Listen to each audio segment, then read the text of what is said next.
부활절 아침입니다. 우리 주님 예수 그리스도 확실히 부활하신 줄로 믿습니다. 부활하신 우리 주님의 생명의 복이 우리 성도들과도 함께 하시기를 축원합니다. 여러분, 우리 인간은 죽는다, 우리 인간은 죽는다 하는 이 명제만큼 확실한 것은 없습니다. 이 사실은요, 젊은이나 늙은이, 부자나 가난한 이, 아니면 많이 배운 사람이나 조금 덜 배우니, 의학적 지식을 많이 알고 있는 사람이나 의학적 지식에 대해서 전무한 사람이나 아무도 예외가 없습니다. 다만 수명의 차이, 즉 시간의 차이만 조금씩 있을 뿐, 이 확실한 실제, 인간은 죽는다 하는 이 실제에서 벗어날 수 있는 사람은 없습니다. 그런데 혹시 여러분 중에 아니요 목사님, 저는 절대 죽지 않습니다, 안 죽을 겁니다, 이렇게 마음먹은 분이 있다면 그분에게 제가 꼭 한마디 해드리고 싶습니다. 꿈 깨십시오. 이거는 꿈입니다. 다 죽습니다. 죽음을 피할 수 없습니다. 이 죽음에 대해서는 성경에서도 확실하게 말씀하지요. 시편 49편 12절에서 사람은 존귀하나 장구하지 못하며 멸망하는 짐승 같도다, 그렇게 말씀했어요. 여러분, 시인이 이 지금 읽은 말씀에서 말씀하려는 의도가 무엇일까요?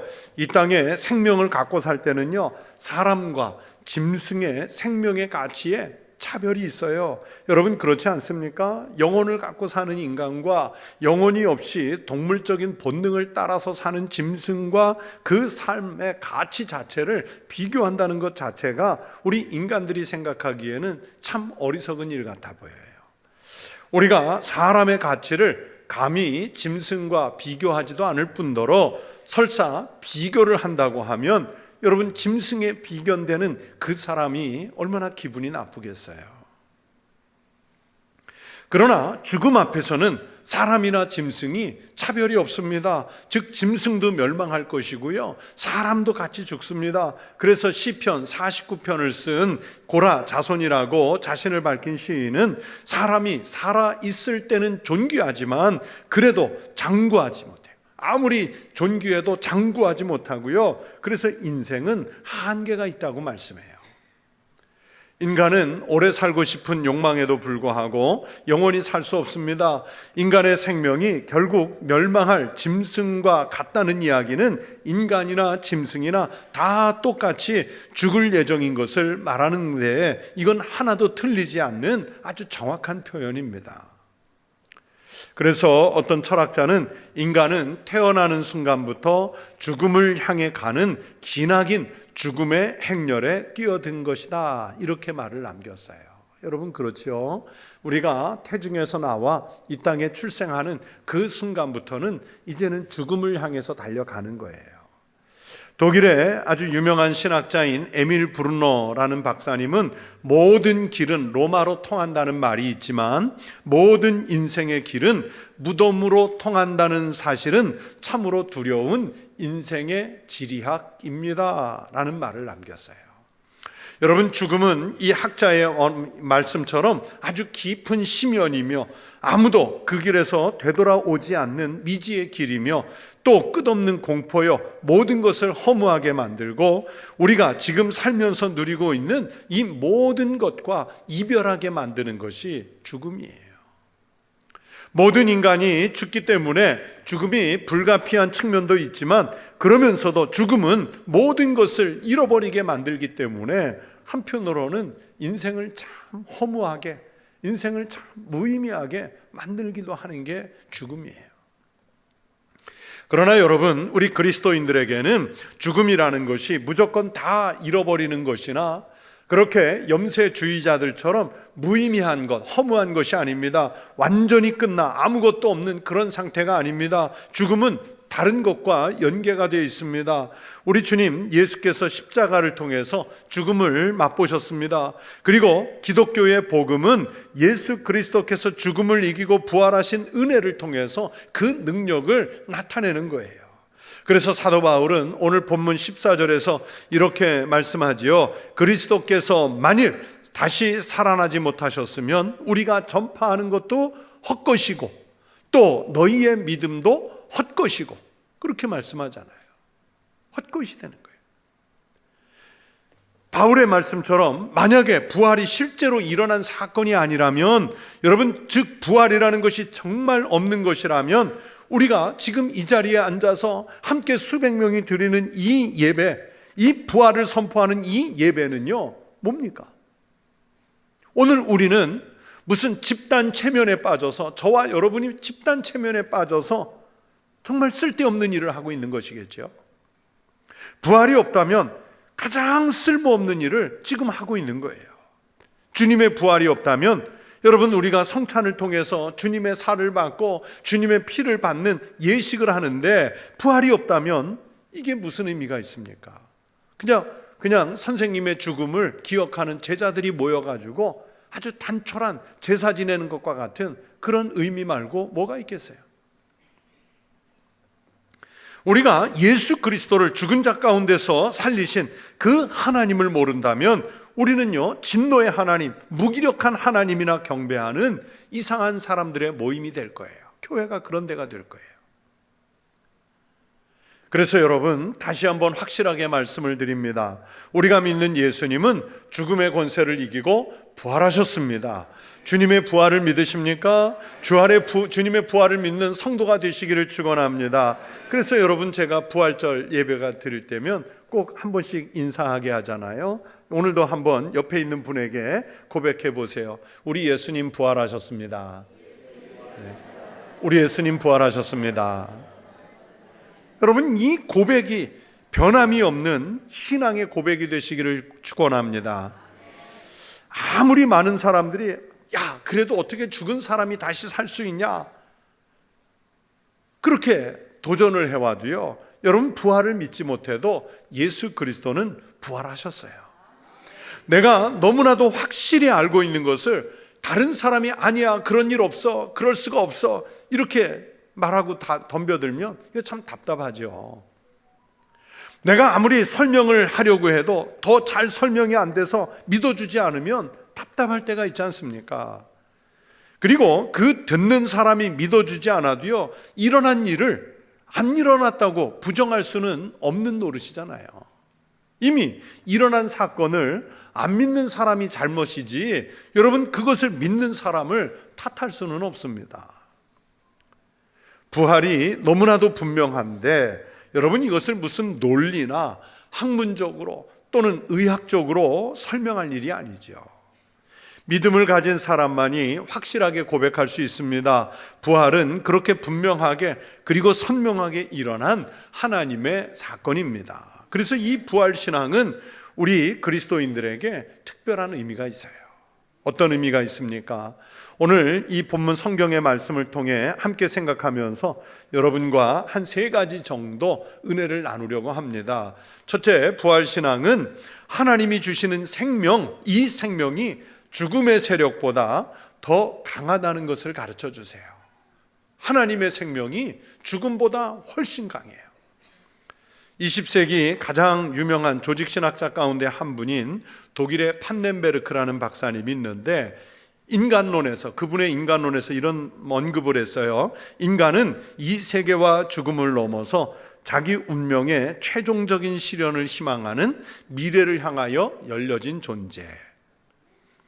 여러분, 철학자나 신학자들이 하는 말 참 어려워요. 그렇죠? 좀 쉽게 말해 주시지. 그런데 이 판넨베르크 박사님의 이 말이 앞뒤, 이분의 이제 책을 읽으면 인간에 대해서 무슨 얘기를 하는 의미가 있냐면, 인간이라고 하는 것은 지금 누리며 살고 있는 이 세계에서 우리가 지금 경험하는 그 경험만이 전부가 아니라는 거예요. 여러분이 오늘을 살면서 경험하는 그 경험이 전부가 아니라는 거예요. 이 세계와 죽음을 넘어설 수 있는 존재가 인간이에요. 최종적인 운명이 있는데 그 최종적인 운명의 미래를 향해서 미래가 열려져 있는 존재가 우리 인간이라는 거예요. 그렇지만 그 최종적인 실현에 도달하기 전에 먼저 죽음이라는 단계를 맞이하게 되는데, 이 죽음이라고 하는 단계만큼은 우리 인간이 스스로 극복할 수 없는 한계점이에요. 우리는 멋진 꿈을 갖고 살고 부푼 희망을 품고 살지요. 그러나 아무리 멋진 계획이라도 죽음과 함께 끝나는 것 아니겠어요? 이렇게 죽음은 인간의 삶에서 모든 의미와 가치를 빼앗아갑니다. 우리가 만들어낼 수 있는 창조적인 인생을 아무것도 아닌 것 같이 단번에 허무하게 만들어버리는 게 바로 죽음이에요.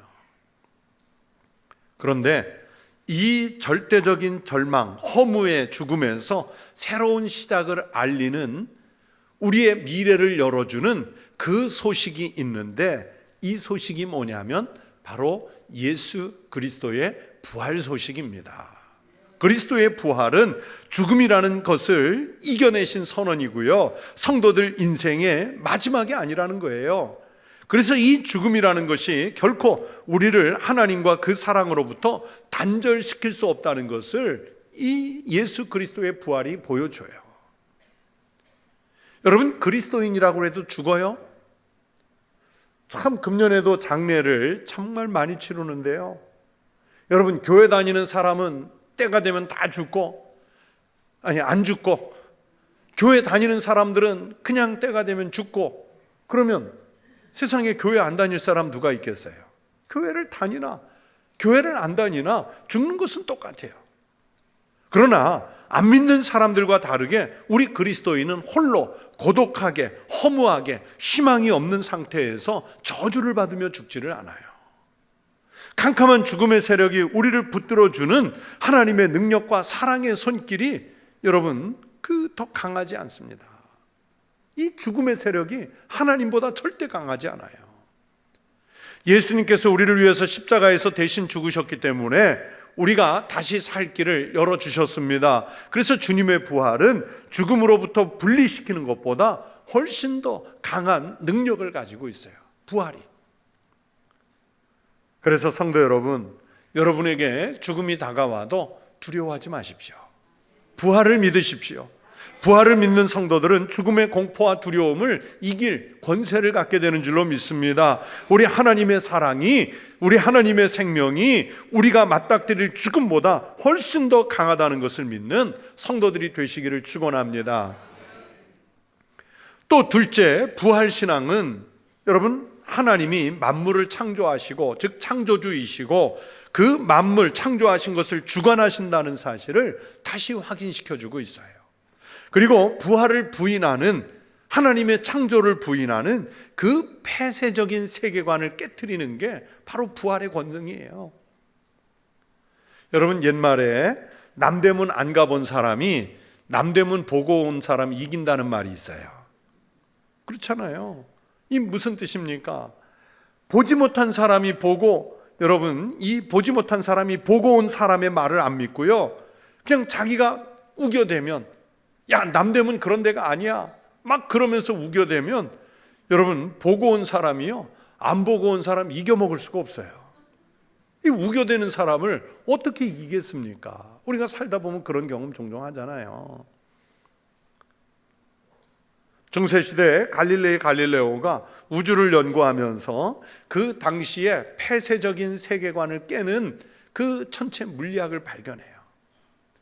여러분, 그 당시 중세 세계관으로는 태양을 비롯한 지구의 주변의 모든 별들이, 지구는 가만히 있고 이 별들이 지구를 중심으로 돈다고 생각을 했어요. 그게 세계관이에요. 그런데 갈릴레오가 천체를 연구해 보니까 오히려 태양은 제자리에 있고 지구가 스스로 자전을 하고, 또 자전을 하면서 365일 동안 태양 주위를 돈다는 것을 알게 됐어요. 이 지구가 자전하면서 공전을 하니까 밤낮이 생기고 계절이 생기고, 그러면서 마치 다른 별들이 지구를 끼고 돌고 있는 것처럼 보였던 거예요. 그러나 갈릴레오가 그것이 아니라는 자기가 발견한 천체의 상황을 발표를 했다가 우리가 잘 아는 대로 교회에 끌려나가 종교 재판을 받는데, 여러분, 중세시대 종교 재판에 끌려가면 무서워요. 거의 죽는 거예요. 그래서 갈릴레오가 그 자리에서 목숨을 부지하기 위해서 자기가 잘못했다고 사과하고 자기의 연구 결과를 부정했다고 그러지요. 그러면서 나온 그 재판정을 나오면서 한 유명한 말이 있습니다. 뭐라 그러면서 나왔다고 그래요? 그래도 지구는 돈다. 지구는 돌아요. 그렇게요, 여러분, 폐쇄적인 세계관을 가지고 있는 사람을 또는 그 시대를 이기기가 힘들어요. 신앙적인 측면에서도 이 세상에는 하나님이 우주 만물을 창조하셨다는 창조의 세계관을 부인하는 폐쇄적인 세계관을 가진 사람들이 많습니다. 오늘 본문 12절에서 사도 바울은 고린도 교회 교인들 중에도 부활을 부정하는 사람들이 있다고 말하죠. 너희 중에, 여러분 여기서 너희 중에 할 때 그 너희가 교회 안 다니는 교회 밖의 사람들을 말할까요? 아닙니다. 하나님 앞에 나와 믿음을 가지고 예배한다는 교회, 고린도 교회 교인들, 당신들 중에도 어떤 사람들은 어찌하여 죽은 자 가운데 부활이 없다 하느냐. 바로 이 지적이 부활을 부인하는 신앙적 세계관을 부인하는 사람들을 바울이 지적하고 있는 거예요. 그런데 그들의 부인과 달리 부활은 확실히 있다는 것입니다.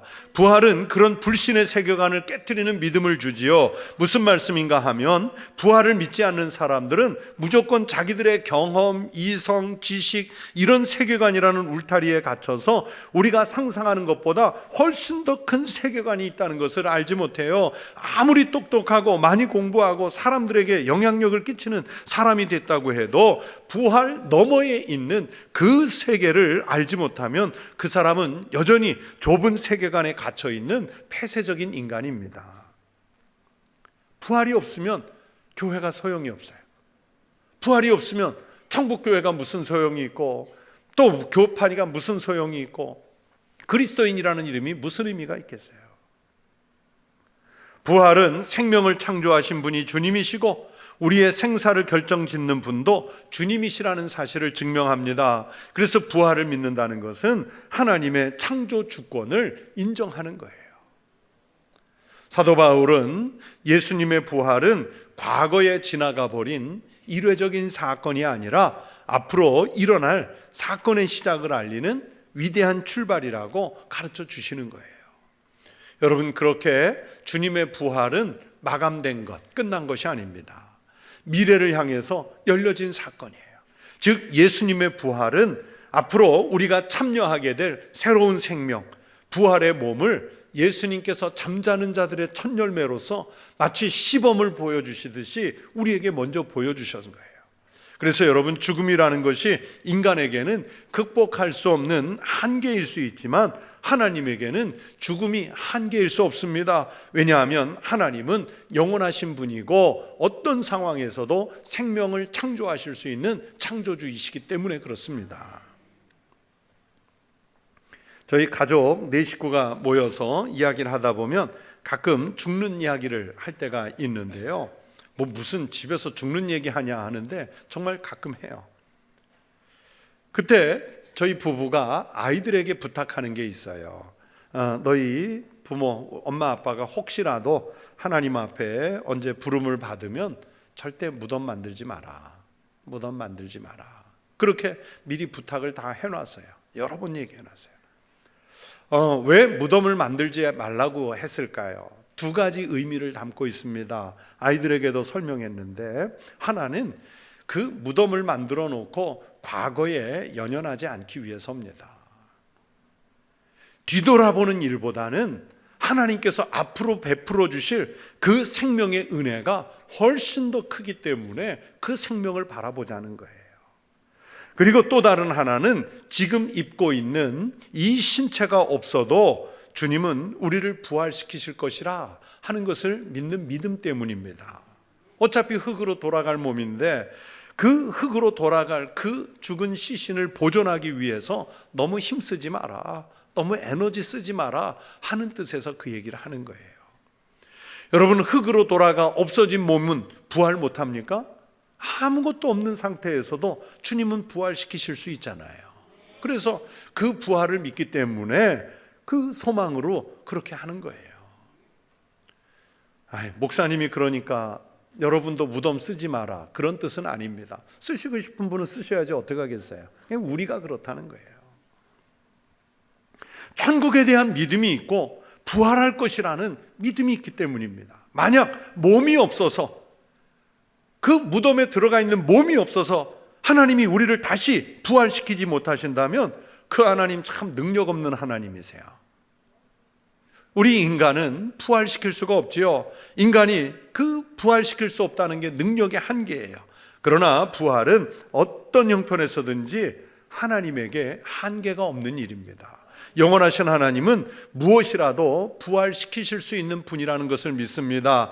하나님은 죄와 죽음이 지배하는 이 세계 한가운데에서 영원한 삶의 세계를 보여주셨어요. 하나님은 우리의 체질을 아시며 우리가 미천한 먼지 같은 존재로 만들어졌지만 이제 그리스도가 부활하신 그날 아침처럼 새로운 가능성, 생명의 길이 열려져 있다는 것을 우리가 알기를 원하십니다. 하나님은 인간으로 보내셨던 나사렛 예수를 살리심으로 우리로 하여금 그리스도 안에서 영원한 생명을 기업으로 허락해 주셨습니다. 모든 빛이 꺼지고 모든 희망이 무너지는 그 무덤에서도 하나님은 살아계시고 새로운 생명을 허락하신다는 것을 예수님의 부활로 증명하셨습니다. 천지를 창조하신 하나님은 그것을 운행하시는 주권을 갖고 계시는 줄로 믿습니다. 그러므로 죽음에서도 부활 창조하실 수 있어요. 부활이 없다는 폐쇄적인 이 불신에 갇혀 있지 마십시오. 부활이라는 상상할 수 없는 은혜에 여러분의 마음을 여시기를 바랍니다. 그 부활의 은혜가 예수님에게 일어난 것처럼 우리에게 일어날 줄로 믿습니다. 그 부활의 축복을 누리는 성도 되시기를 축원합니다. 끝으로 세 번째, 부활신앙은 우리 그리스도인들로 하여금 부활의 소망을 가진 사람으로 살게 할 뿐만 아니라 우리로 부활의 증인으로 살게 하는 명령입니다. 여러분, 우리 그리스도인은 주님의 부활을 통해서 알게 된 하나님의 사랑과 부활의 소망을 가지고 살아가는 자리에서 전달해 줄 책임이 있어요. 내가 복음 왔으니까, 내가 목격했으니까, 내가 믿음을 고백하니까 전달해 줄 책임이 있어요. 여러분, 부활신앙은 우리를 현실에서 도피하게 하는 것이 아닙니다. 오히려 부활을 믿는 사람들은 하나님을 부인하는 세상 속에 나가서 아직도 자신들의 죄를 깨닫지 못하고 죽어가는 사람들에게 맞서서 복음을 전해주고 하나님의 약속하신 미래를 선포해주고 희망을 품고 살아가는 사람으로 바꿔줘야 됩니다. 누가? 부활을 경험한 사람들이. 우리는 생명을 사랑하는 사람으로서, 희망을 가진 성도로서 이 세상 속에서 부활을 신빙성 있게 전달해주는 증인이 돼야 돼요. 어떤 방법으로 전하겠습니까? 먼저는 우리가 부활의 증인으로서 하나님이 우리 몸을 사용하시도록 의의 병기로 드리라고 말씀했습니다. 사도 바울이 로마서 6장 13절에서 이렇게 말씀하셨어요. 또한 너희 지체를 불의의 무기로 죄에게 내주지 말고 오직 너희 자신을 죽은 자 가운데서 다시 살아나신 자 같이 하나님께 드리며 너희 지체를 의의 무기로 하나님께 드리라. 여러분, 육신의 욕심 때문에 내 몸이 불의의 무기로 쓰여서는 안 돼요. 내 몸을 하나님께서 의의 무기로 쓰시도록 하나님께 드려야 됩니다. 누가? 죽은 자 가운데서 다시 살아나신 예수님 같이. 그래서 사람들이 우리 착한 행실을 보고 하나님께 영광을 돌릴 수 있도록 은혜로운 내 몸을 주님의 몸으로 드리는 그런 믿음의 성도들이 되시기를 바랍니다. 그리고 부활하신 주님이 명령하신 말씀에 순종하면서 살아야 돼요. 부활하신 주님은 제자들을 만나서 가라 그렇게 명령하셨잖아요. 가서 모든 민족을 제자로 삼아 아버지와 아들과 성령의 이름으로 세례를 베풀고 그러면서 모든 족속에게 하나님의 말씀을 선포해서 가르치게 하라고 명령하셨는데 이 말씀을 언제 하셨습니까? 부활하신 다음에 하시잖아요. 또 부활하신 다음에 너희는 온 천하에 다니며 만민에게 복음을 전하라 말씀하시는데 만민에게 복음을 전파하는 게 뭐예요? 당신이 지금 목격한 부활한 예수를 전하라는 거예요. 그래서 우리가 사명으로 받은 이 복음 전파가 곧 부활의 증인이요 부활의 목격자로 살라는 말씀입니다. 우리는 신앙생활을 하면서 그리스도인으로서 성령님을 사모하고 성령 충만 그렇게 성령 충만 받기를 기대하는데 여러분 성령 충만을 그렇게 받고 싶은 그 이유가 뭡니까? 뭐 때문에 성령 충만 받기를 원하십니까? 성경은 그 성령 충만을 받고 싶은 목적을 분명하게 밝혔지요. 오직 성령이 너희에게 임하시면 너희가 권능을 받고 예루살렘과 온 유대와 사마리아와 땅끝까지 이르러 내 증인이 되리라. 여러분, 증인이 되기 위해서 성령 충만을 사모하는 거예요. 이 말씀들은 하나같이 우리가 부활의 증인된 삶, 복음을 전파하는 삶을 살라는 명령입니다. 그렇다면 우리는 부활하신 주님이 우리에게 주시는 이 부활의 증인으로 살라는 말씀들의 명령들에 순종해야 되지 않겠습니까? 주님의 명령을 따라서 복음의 증인으로, 부활의 증인으로 살아가는 성도들 되시기를 축원합니다. 이제 말씀을 정리해 갑니다. 부활하신 주님의 명령을 기억하며 살아가는 성도들 되시기 바랍니다. 볼지어다 내가 세상 끝날까지 너희와 항상 함께 있으리라. 누가? 부활하신 주님이. 여러분, 우리가 살다 보면 잘할 때도 있지만 실패할 때도 있어요. 세상이 우리를 칭찬할 때도 있지만 세상이 우리와 맞서 싸워 적대적일 때도 있어요. 복음을 거부해서 우리에게 상처를 줄 때도 있을 것입니다. 그러나 그때마다 우리가 분명하게 기억해야 할 것은 부활하신 예수님인 줄로 믿습니다. 부활하신 주님이 세상 끝날까지 우리와 함께 하시겠다는 그 약속을 믿으시기를 바랍니다. 부활의 약속을 기억하게 되면 우리가 더욱 힘이 있는 성도의 삶을 살아갈 수 있는 능력이 될 줄로 믿습니다. 사랑하는 성도 여러분, 우리는요 흙으로 만들어진 존재예요. 미천하다는 얘기죠. 또 흙으로 만들어졌다는 것은 우리는 참 유한하다는 존재예요. 그런데 우리같이 그런 보잘것없는 사람들에게 하나님의 자녀가 되는 권세를 주셨고 부활의 소망까지 주셨어요. 부활을 통해 영원한 생명, 영생을 얻는 길을 주셨습니다. 그러므로 부활이 없는 신앙은요 도무지 받아들일 수 없고요, 부활이 없다는 것만큼 미련한 것이 없습니다. 그래서 오늘 사도 바울도 말씀하셨지 않습니까?